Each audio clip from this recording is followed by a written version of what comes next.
One of the fantastic things about that game, number one, of course, was the fact that it was so close until the very, very end. Jayhow, there is a good opportunity here for Team Dignitas to be able to bring this series back to a 1-1 situation. They obviously want to bring it back, but if we actually look at that, that was Dignitas' map choice. They'll have an opportunity to pick first pick or map choice again. I wonder what they'd feel comfortable with. Are they going to be more adept to say, hey, we want first pick this go around, we value that a little bit more? Does that get into your heads a little bit? So Dignitas, obviously, I'm really curious. Like, part of the fun up here, we don't get our program monitors behind the scenes. Right. I'm always excited to see the map. Well, we're about to find out. In the last two series that these guys played, Team Expert lost both on Battlefield of Eternity and Sky Temple, but Dignitas lost on Towers twice in their last two encounters. So Expert is taking them to a strong map for themselves. And they've done their homework. In the group stage, Dignitas got to pick map 3 times. Infernal Shrines, Cursed Hollow twice. Cursed Hollow has been banned by Expert. They've lost on Towers of Doom. Here we go, Expert picks Towers of Doom. So Expert, very brainy here in their choices so far. Imagine that, the mad scientist at the helm, leading them along with the rest of the team, of course. A phenomenal team has risen through the ranks, and now we move on to a map that is strong for Expert to round this out 2-0. Will they be able to do it as we head into the next draft to find out? So if I'm coming into Towers of Doom as Dignitas right now, I'm thinking one thing. Let's go back to something a little bit more true and tried and tested. Let's not try and flare as much as we did last game. It punished us. You see the Medivh coming out there straight away. The respect to the mad scientist, none other than ADRD. That's right. Important to note that in their last two series, in the 10 matches that they played, Dignitas let Medivh through twice, and each time they did, they lost. So I was going to say, they're going to snap pick Abathur here. The one thing I love about that, they were willing to let Abathur through. Expert knows that they're going to go into Abathur. That's what they do. But what they do back up, we're going to see Murd in here from Expert. Shadow of it out there. But what they do is JPL loves to play ETC. I've got a lot of stats on the ETC, but we're not going to see it. But he loves to play that, right? And so I think that kind of takes it away. It's just a matter of what does Expert kind of pair with it, with that Murden pick. The biggest win rates here, definitely Murden, Dahaka, and Rhaegar. And Expert, I think they had a smart philosophy for this tournament here. You're in the big stage. You're in front of thousands of fans here. Tens of thousands at home watching on Twitch as well. And then nerves are going to come into play. I don't care how cool you are. So to go with a standard composition as they had in game 1 is a lot safer than something that's so difficult to execute, like Dignitas' draft. And I argue that kind of draft is one that really holds a lot of momentum in the sense that you get that win, you get that kill, you really, I suppose, get the morale up. Everyone's like super hyped, super happy. You're going to game number 2 and you're thinking, let's go for this one. But yeah, the Tracer test, it's been a bit of a talking point between these EU teams, but Expert going to show us straight away. Well done. The Tracer has been just kind of a linchpin for a lot of people in this tournament so far. It's been more prevalent than I expected it to be, and I've shared many a breakfast with someone like Athero at this tournament so far, and he has been just saying, give me Tracer all day, every day, and I will win the game. Tracer, yeah. I mean, a well-played Tracer should pretty much never die in a game. The only question is, can she do enough? Yes. Go ahead. Oh, I was just going to say, I actually took the time to watch every single one of Nick's games on Tracer from Nick's perspective. I actually watched all of our Tracer players from EU, NNA. I watched all of Phase 2.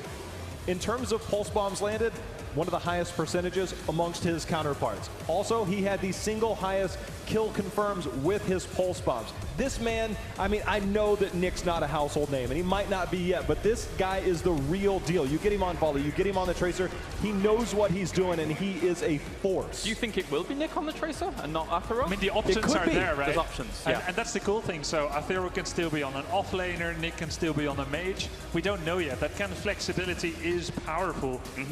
Greymane now. Very strong pairing with Abathur. Abathur Ultimate Evolution copy is fantastic on something like Greymane. There's 2 different options they could have gone for Expert in that banning situation. Tyrell's nice. Authentication would provide ample support. Obviously the chasing potential that we saw, which is once again going to be very prevalent here with a Greymane and a Kerosene looking to dive into the back line, but could have also been Lucio as well, would have sped that team up. The Abathur hat works fantastically with Lucio as well. And the Sand Barrier would provide ample protection to almost emulate a Sanctification to some degree. Just to throw that out there, the 23 pulse bombs he landed, he confirmed 14 of those kills, which is an incredibly high percentage for Tracer players. There's a lot of numbers out there, but that is an incredibly high percentage. So we will see if Thero does play that, but on Towers of Doom, it was something that Nick played more often than not. Again, the flexibility of their draft kind of allows them to go both ways. That makes a lot of sense. Well, what do you think that's going to be the next choices moving forwards? Any thoughts? Expert has a few directions to go. They can go with Muradin, solid, versatile, strong, high win rate. They can also pick up Arthas. Arthas does very well against both Kharazim and Greymane. He can't be the only warrior to defend against this, because we're going to be dealing with double Greymane with the Abathur copy. So you need 2 heroes that can defend either of the Greymanes effectively to protect a Tassadar and to protect the main support here for Expert. So this is the choice they'll be making now. What do we pick for that? If I'm looking at Expert right now, you've obviously gone into that direction of we've gone for a Tracer pick composition. Let's try and keep that theme up. Let's look for more dive. Let's look for more opportunities to try and find those kills. Muradin, Arthas, as you mentioned, the hard CC is there, but they're going to go for their Varian, which is an old counter, really, to the Tracer, but now they're going to flex it with Garrosh obviously being that new taunt buddy. He's going to bring it back OG. So that's interesting. Rather than defending double Greymane, we see an aggressive move with Varian and Li Ming picking off a single target, add in a little bit of Wolf Bite, and you've got a recipe for a big burst on a single target. You know, there's nobody else with protected, by the way. Then Varian? Varian's there, Medivh's there, you know. Yeah, it's true. Uther's gone, Medivh is gone, so going for that single target blow-up comp is very smart for Expert. Now, Dignitas still has a choice. They can go double warrior here. They see what Expert is putting on the table, a lot of single target blow-up, so it only makes sense to go with heroes that can protect themselves under such circumstances. Could Leoric come in again, potentially? Oh, yeah. Yeah, I think so. By the way, I think they expected the Varian the last time they played on Towers of Doom against Dignitas was earlier in Phase 2. Varian was the counter towards Tracer that game. Ooh. And there's the Xayah Arthas. That's an old combination that they ran a long time ago, back when Alex the Pro G was on their team. Muradin Arthas used to be their absolute go-to as a front line to be able to coordinate with one another. I love this by Team Dignitas. I expect to see another Divine Palm coming out of Kharazim. He will protect either himself or Greymane. Muradin and Arthas can take care of themselves. Dignitas has an absolute firecracker of a draft here, and I wonder if Expert will be looking for solutions to deal with this. This final pick for Expert now, because let's talk about this. Varian isn't that strong until level 10. He's looking to try and obviously get to that sort of stage of the game. Generally speaking, you look at the global or some strong wave clear to try and get that XP generated, try and find yourself in that position. Dignitas, with what they've shown so far, yes, they've got the Abathur for the split push, but then they've got a very sound 4-man that are looking to collapse, are looking to abuse that levels 1 through 9. I think Grubby makes a perfect point here, because with all that protection on the backside, Tracer can't be your only damage dealer. They might end up flexing a Thero onto the Tracer and getting some range damage here for Nick. Instead, they opt for the Leoric, which has that percentage-based value. So dealing with that heavy front line, those big health pools, they end up getting the Leo. I'm actually a little bit surprised at this. Yeah, same. Leo leans a little bit more heavily towards both map control as well as damage against warriors with that percentage-based drain. Final note for me is going to be that Expert would love to get to the late game again. Level 20 Tassadar, Twilight Archon, just saying, last game, the cooldown was available again, and he still had the Twilight Archon available. That kind of Infinity Archon is absolutely amazing. But before level 20, I don't know if Expert's draft looked that good. It's really interesting, the changes that we see here. Putting Snitch, he used to play a lot of Vala, he used to play a lot of Greymane, and so there's a lot to be said there about the carry style. Obviously, the Genji last game, I think he's more comfortable, but it feels weird because Mene, it's like he's like Merlin's ghost, right? It's like he used to be the Mage's master, and now it's just like, all right, well, you're now our Abathur player, which used to be Snitch's role. Said it before, said it again, I think that the initial early game for Dignitas is fantastic, it's strong, and it's going to come down to Expert manipulating the map in such a degree where they don't feel that weakness from the early game, they don't find themselves compromised or caught in those situations, which Dignitas are hungry to find. If Dignitas find this early game, I feel like it's very hard for them to release the pressure that they generally sort of capture. But Expert, after last game, anything's possible. Well, it's a good map for them as they have beaten Dignitas in the past few months twice on this map. We're heading over to our commentary team now as Towers of Doom might decide Team Dignitas' fate here at BlizzCon. Dignitas possibly on their final lifeline here pulls out a composition that they are very comfortable with, but will it be enough for Expert? It's going to be definitely extremely interesting. The first map, as we said, Dignitas was worried. Now they find themselves behind, and it's just a question of whether the draft for Team Expert is good enough. Interesting variant choice here as well. Maybe even trying to pick it away from Team Dignitas. Yeah. But if that was the intention, which to be honest I doubt a little bit, then it backfired hard. That's so right. I'm super curious, especially how the Abathur is now going to change it as the X factor in the draft. It's been a few weeks since we've seen a variant for EU, but let's go ahead and hop into it here. Game number 2, Towers of Doom. There is a chance for Dignitas to tie up the series or Expert to grab the 2-0 and move on to the semifinals. Yeah, this is going to be exciting one way or the other. We have to the left in blue. Once again, our European team, our first European team with Bakery again on Kerosene. JPL on Merlin at the front line. Mena plays Abathur for them. We have Snitch on the damage with Greymane, and of course, Zelia on Arthas. Ladies and gentlemen, make some noise for Team Dignitas!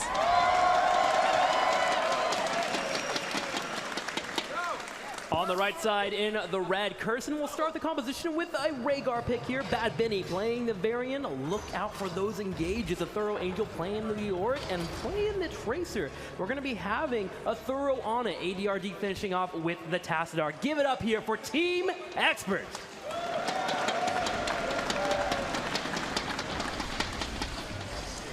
There's definitely a lot to talk about here, but let's begin with the level 1 talent on the side of Abathur. Mena chose to go into the pressurized glance, which of course tells us already that it's going to be a heavier symbiote focus for especially Greymane, but also later on Arthas and even Muradin. Even Karazim can really benefit from it, and with the high mobility that Karazim has, he can chase down targets together with Abathur.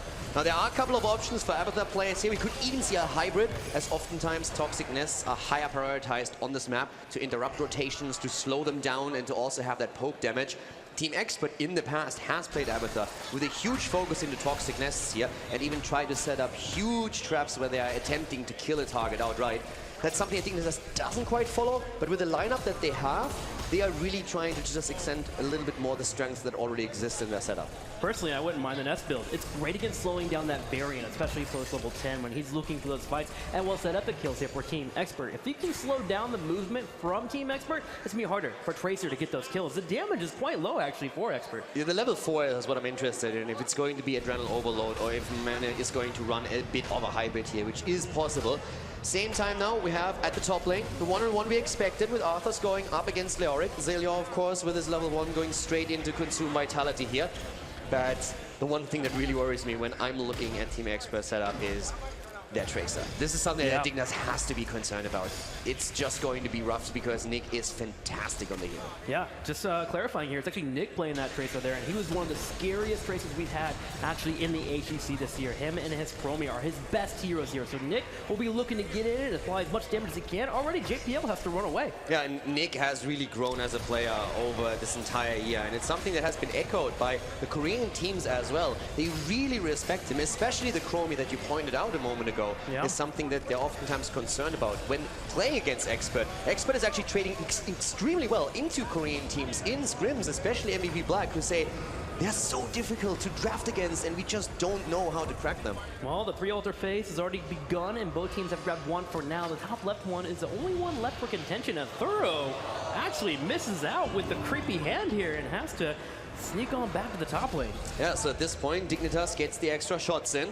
It's 2 altars right off the bat, so Expert slightly behind. A bit of a misstep here, definitely, by Leoric. Has to be careful there. And also, we have Adrenal Overload now taken. So with that, we have now the increased attack speed, which is, of course, especially going to benefit Karazim. Yeah. Karazim, Greymane, even Arthas to a degree, a wonderful pickup there for level 4, but getting pinched in the middle of the map here is Bad Benny as Dignitas will walk forward and get first blood. Answering once and for all the question if you can actually kill Varian. The answer is a major yes. But the problem is he still has to go to level 7, and that's where he becomes unkillable. But Team Dignitas definitely coming in here and making noise already. However, look at this top lane. A Thorough is really pushing Zelia back. Yeah, but as you said, Dignitas is looking for the kills now, and they have to be aggressive, especially with them being behind in the best of 3. You need to win this map and force the third if you want to somehow stay in the tournament here.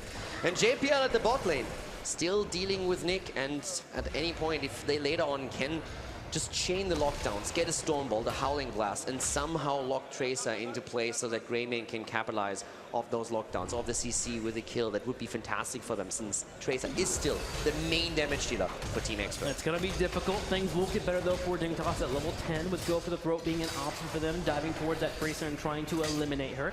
Team Expert and Dignitas are doing pretty well in terms of experience, pretty even at the moment as they work on grabbing the camps here, the bottom side being pushed in, though, as Dignitas grabs all 6 of them here, as Rhaegar went to the very top.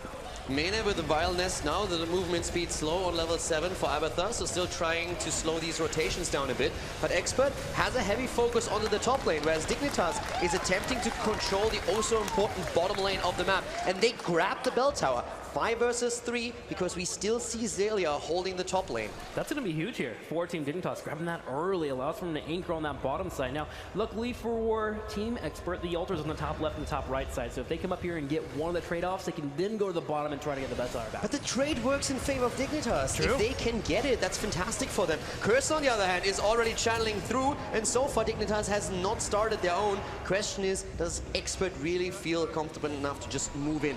And they don't. They let it go for now. They trade the 3 shots against 5 and accept that they will be at a bit of a disadvantage for now. Both teams just looking to get to 10 here. Dignitas showing more aggression than Team Expert.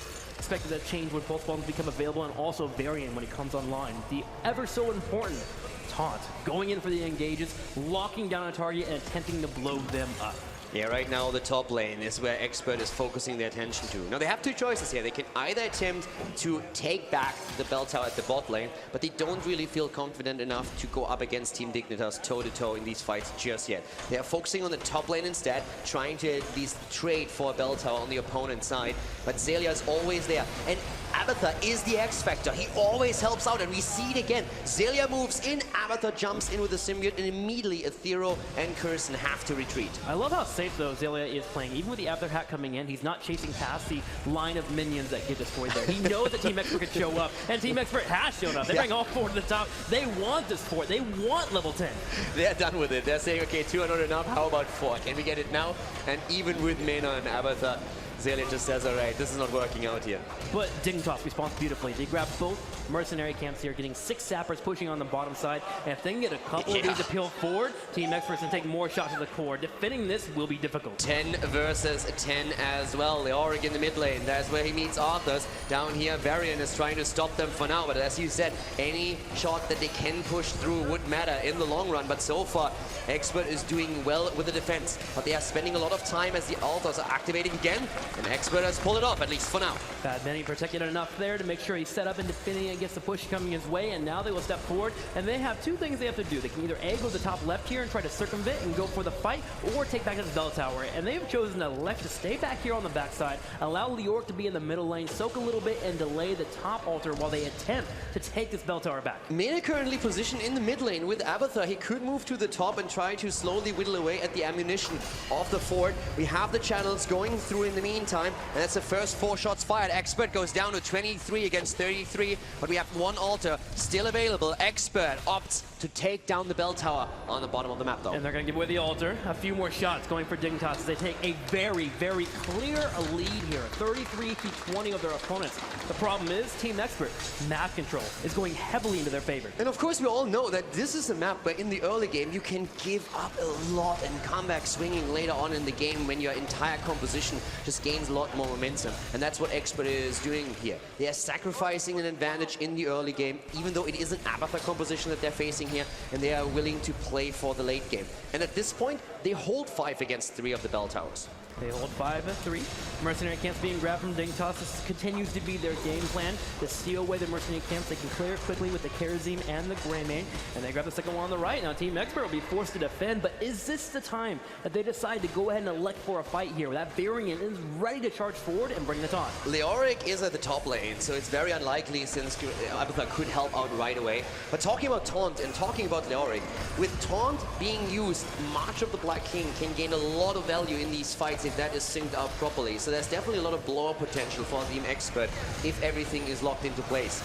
Now, Leoric pushing the top lane is going to give Expert potentially leading experience, and it's very unlikely that Abathur can stop that push. And at the top lane, there is now even a camp moving in, so someone has to react to it, or that's going to be 3 shots for Team Expert. Nick is going off right now. He just stopped 3 sappers from charging forward and jumping on top of that bell tower by bringing in that melee strike there from Tracer. And now he's looking for a fight. He moves in, does some damage to JPL. Not going to be able to get a kill, it looks like here, but he pulls away. And Team Expert is showing they're not afraid of their opponents. They just need to find the right fight. Yeah, they're definitely in a position where they're willing to take the 4 versus 4. But as we saw with the picture up at the top lane, that camp went through. That's 3 points off the core of Dignitas, so they're down to 30 hit points on the core against 20. Still a comfortable lead, but they need to be careful, especially since Expert is now hitting level 13 a bit faster. 13, that's it. Leoric is on his way down, but carries him on the backside. Bakery is doing his best to grab the altar, and he gets it easily. Mane goes forward, but this is an Ultimate Evolution clone. If it falls, it's no big deal.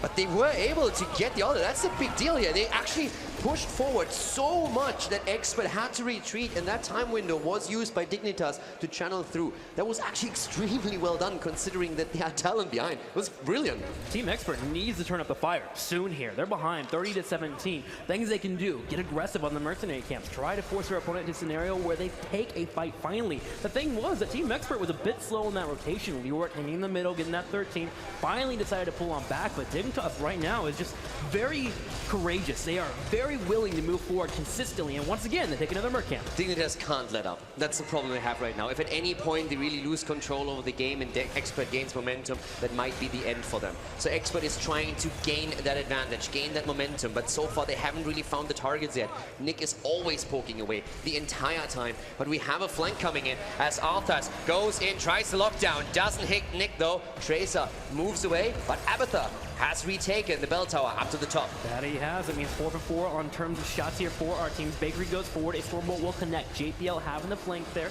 ADRD using Dimensional Shift to get away. Nick also getting hit with the Howling Blast. Dignitas just seems to be outplaying Team Expert at every single turn. But Expert is doing a fantastic job with at least the Zero just moving from lane to lane and making sure that he gets the experience for his team. They are still a little bit ahead. So it's an interesting game since Expert is angling for the experience advantage that translates into a talent advantage and then looks for the fight. But Dignitas is really keeping the distance really close. And Mane in particular is just soaking experience everywhere, but also jumps into the team fight when he's needed. As I tell my Rainers in Hero League, at some point we have to come fight though. Team Expert needs to group up and get into an engagement, and this may be the chance here. 3 altars spawning as it will be the 5th phase here as Dignitas and Team Expert are looking for a few more shots on the core. Abathur moves forward. He could go for the channel here. We already have Muradin anchoring for him, making sure that he is safe and protected. And a potential interrupt against the Thero as he tries with Leoric to channel through. JPL is there. Shots are fired, literally. Bakery once again trying to do the same down here, but Bad Benny moves in and makes sure that he gets the interrupt, at least for now. And they are trying to get that second one. It looks very likely that they will get it. 2 altars against 1 once again, and that means that Team Expert is down to 9 points on the core. 26-9, but they do get a bigger advantage in experience. Only slightly though, about a quarter of experience over their opponents, but it might be enough to get them towards level 16. Team Expert was aiming for 2 altars during that phase, but Dignitas, applying the pressure, using Abathur wisely, are able to continue to extend their lead. And they're looking to go ahead and dance on side here. If they see an opportunity, they go in, but Dignitas doesn't have to do anything that requires too much pressure. Expert is going to give this one up. They're half a level away from 16. They know they hit it faster. They don't want to fight for this camp just yet. They want to get 16, and then they will try to be aggressive and make a few moves here. But they are running out of time. It's 9 points on the core. That is just not enough to play games here. Mane is going to lose that copy, but they are winning the bell tower, and that is huge. Leoric at the top lane is reacting and trying to pay them back in kind.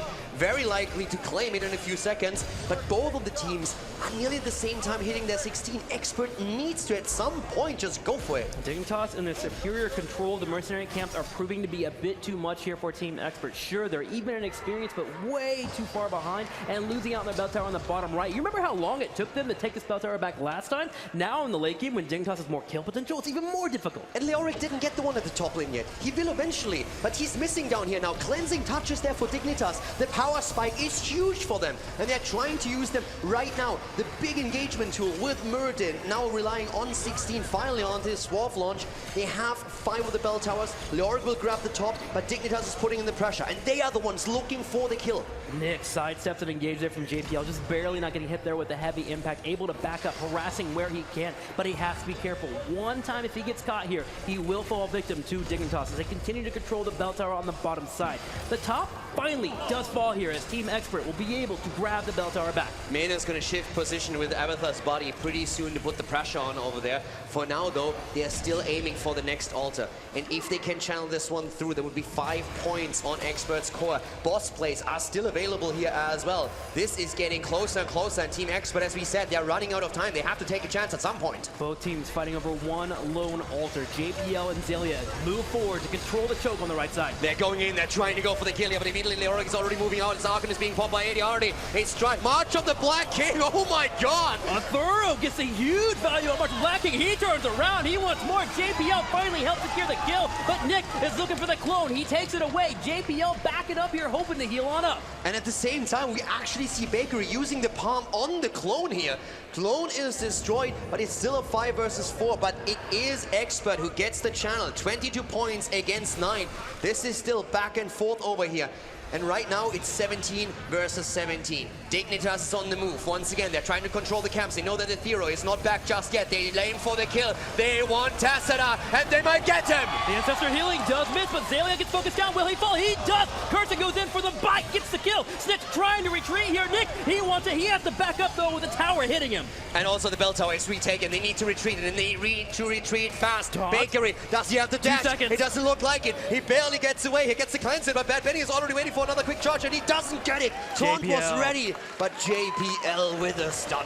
JPL with the save there, but Team Expert with it all said and done gets a 1-for-1 trade, but they take back the bell tower. And this game is not over by a long shot. 9 points are all you need here. 9 points against 22. Expert is starting to take the camps, and they have some momentum going for them now. We have at the top lane the bell tower that will be reclaimed as Greymane moves in, and Snitch, with the help of Abathar, is going to have an easy time reclaiming it. But with Snitch being in the top lane, it's a huge tail to Team Expert. They know they can go ahead and commit to the bottom left bell tower. They move straight on in. But Dignitas, they make an aggressive play themselves. They move up for the boss here with Bakery and JPL starting it. Snitch will finally join. They have the vision at the bot lane. They know what's happening, but Leoric is sniffing it out. Ethereal will be too late here. He tries to go for it. He's trying to buy time. Ethereal is being attacked. They're going for Leoric. He moves back out, and he dies. No, he turns around with the punch. He's turning around here. What? Baker's getting low. Finally, he will fall. Team Expert made the call to give it up, but a Thorough almost taking a trade there. If that March of the Black King would have kept him alive long enough for them to come and help him, that could have ended in a disaster for Dignitas. I saw him die 3 times there before he actually went down. But still, 5 points on the core. But the Storm Talents are going to hit earlier for Expert, and altars are spawning, but it's a single altar on the map. Dignitas, they only hold 3 bell towers against 5, but that's still a hit they can take.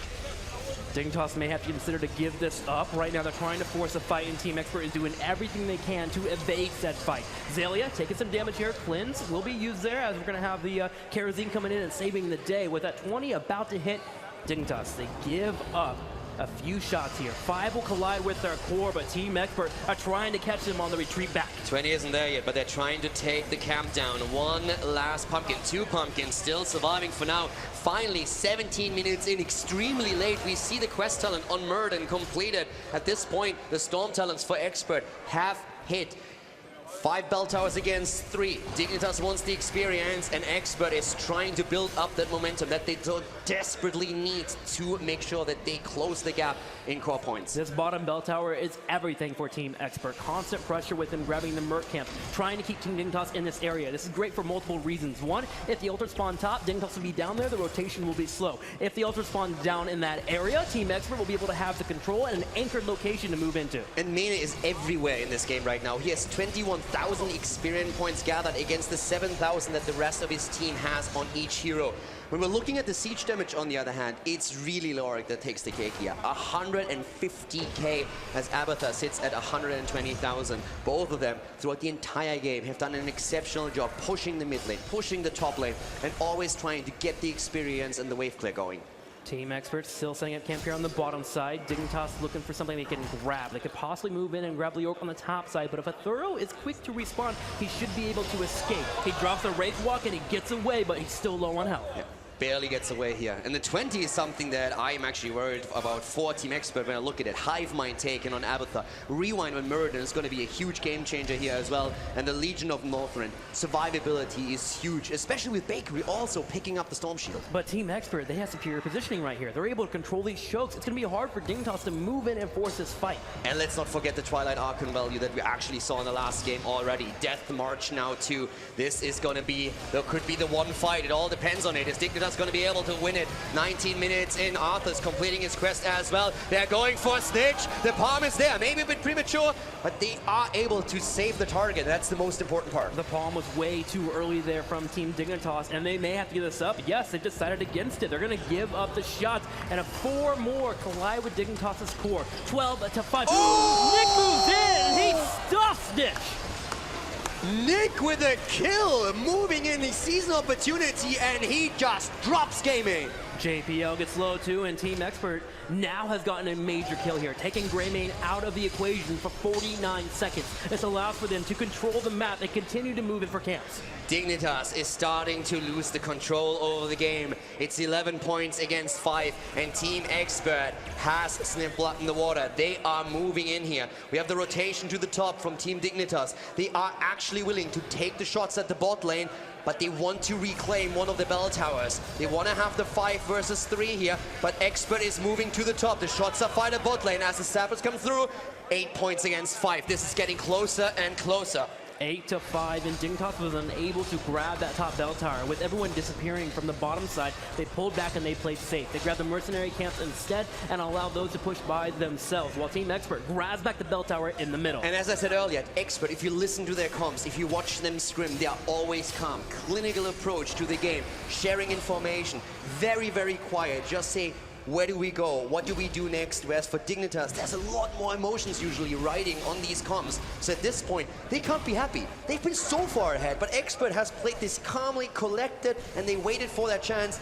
Dignitas is getting nervous here, and you can tell by watching the game. There will be one more piece available for both of our teams in about 20 seconds, and that is the boss. It will be spawning to the very north here for our teams. Leoric continues to double soak top and middle lane, and luckily for Team Expert, they have control on the bottom left side, and they're forcing a fight on the side here. Varian, he's protected. He's kiting backwards. Here comes the Ancestral. The shots are going through at the bot lane, but Dignitas wants to fight, and they're getting it. They're trying to go in once again, but at the same time already at the top. The palm is connecting this time. Snitch is still alive. They're trying to go in. Here comes the Avatar copy as they're trying to get the kill against Nick. Nick moving away on Tracer barely. Mena about to lose the copy. Here comes Muradin. Tracer is down. A 5 versus 4, but Dignitas finds themselves on the run as Leoric is still at the top. JPL, he's gonna fall Leoric. God. He's tailing the top left corner. If he gets his channel, he'll be able to take the game here. Zalia's about to fall as well, but the 5 shots come in. Team Expert has stuck Leoric, and they have gotten the victory over Dignitas.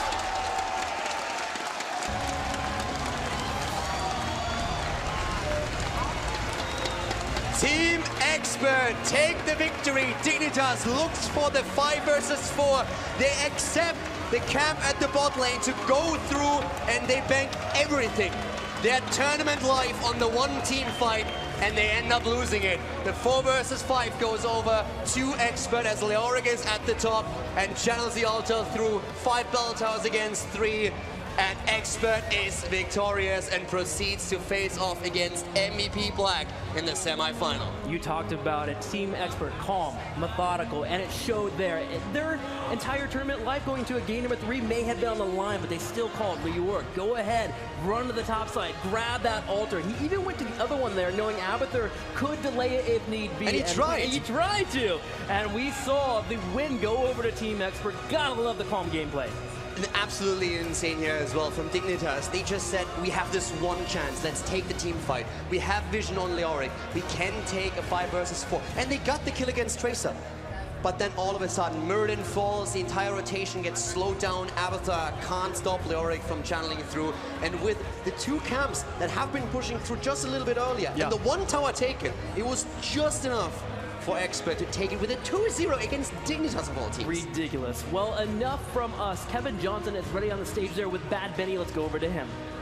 Thank you so much, Trixler. I am here with Bad Vinny. You are a visually relieved player here. You are so excited, I can tell. I gotta tell you, when we heard the interviews from Dignitas going into this match, they were concerned with a best of 3, you might pull out some kind of crazy cheese strategies or something like that. You guys played solid, clean, heroes of the storm. How are you feeling right now after that victory? As you said, very relieved. I honestly had no idea how it would go, because Dignitas series usually go to like the length, and then it's a coin flip.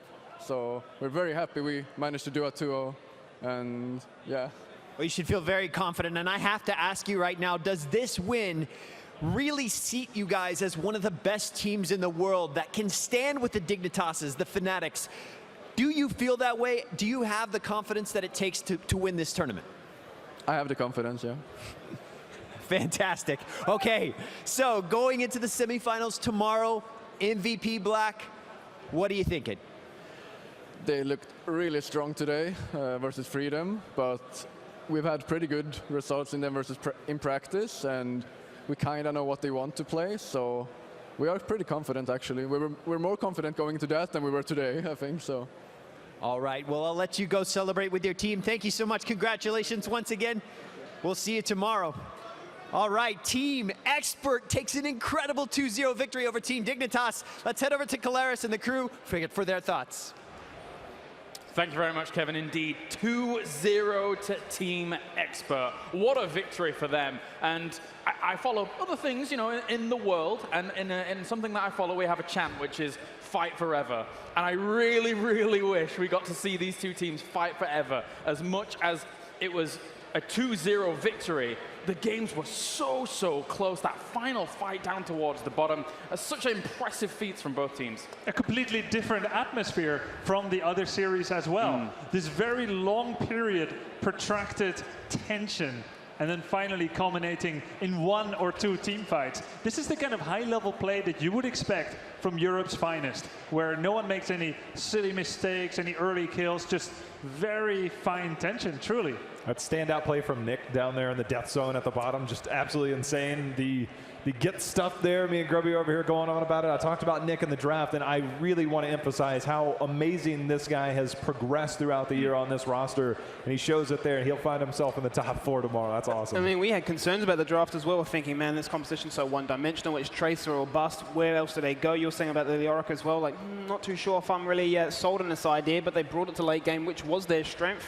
They find that ability to turtle and snowball, and not snowball, but I suppose stall out, so to speak. Yeah, I mean, it is like that. Expert needed to get to level 20 in order to have a fighting chance. Yeah. They were very far behind on core shots by that time, but Tracer is going to end up being instrumental. Let's jump into this replay here. I've got 2 short, really cool moments here. They're not going to be incredibly technical at first. We see Nick here as we play the game.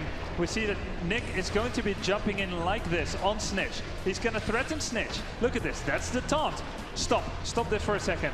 Get stuff talent here on Tracer means she can instantly blow up any target. Greymane right now is in kill range. I believe Bakery did not make a fatal mistake here with the Divine Palm. I believe this is truly, as we play it forward, a battle of wills. Nick and Bad Benny completely represented a kill on Greymane. As we play this forward and we get to the second replay here, they sold that kill so well. And Bakery had no choice but to use Palm. The only mistake here, really, let's look at that again, okay? Because that went a little bit fast. Do we have any slower play here that actually works out? As we see, Nick coming in here, blink, blink, blink, goes on Greymane. Boom. That went very fast, didn't it? And that's that level 20 talent. By using the melee ability on Tracer, she can instantly proc her Quantum Spike and kill a target. It wasn't the early Divine Palm, I believe, that got them killed. It's the failure to recognize that within the Divine Palm downtime, Nick, by baiting out that palm, would try to find another kill somewhere on the map. And this is, in the end, what gave Expert, I believe, the best chance to win this game. I mean, there were concerns also, if you're looking at the draft of Dignitas, who reliably do you actually kill?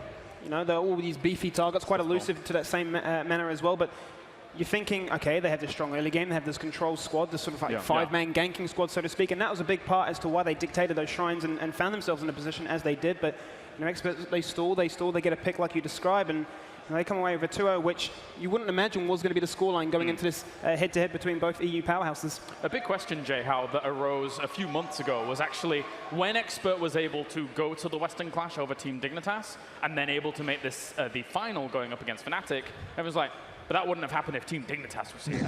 That wouldn't have happened if Team Dignitas was here on a LAN setting. And then, you know, they played twice in the phases, etc., and it was very close each time.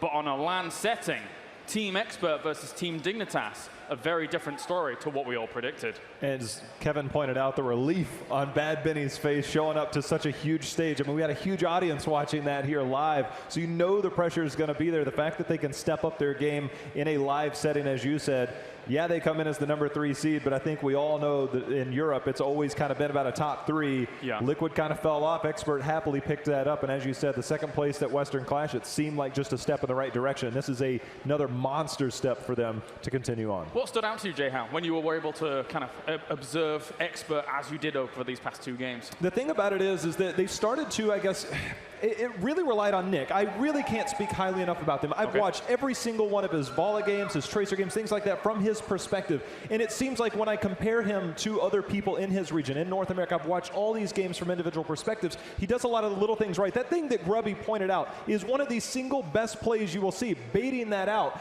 And it's moments like that, it's just another notch above everybody else. It's that we've always known them to be weird. They've changed their draft. They still have all the little macro tricks that they do that only in Europe really exist. So that's why I think Bad Benny's like, hey, we had good results against Black.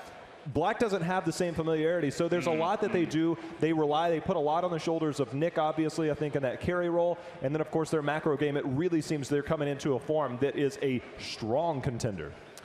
In a best-of-5 against MVP Black tomorrow, though, what are we thinking? Expert looked good today. Yeah. I'm still a little shocked that Team Dignitas has been eliminated from the tournament, but it's by a very worthy challenger. Expert looked good. MVP Black looked absolutely dominant, but against probably a slightly weaker opponent.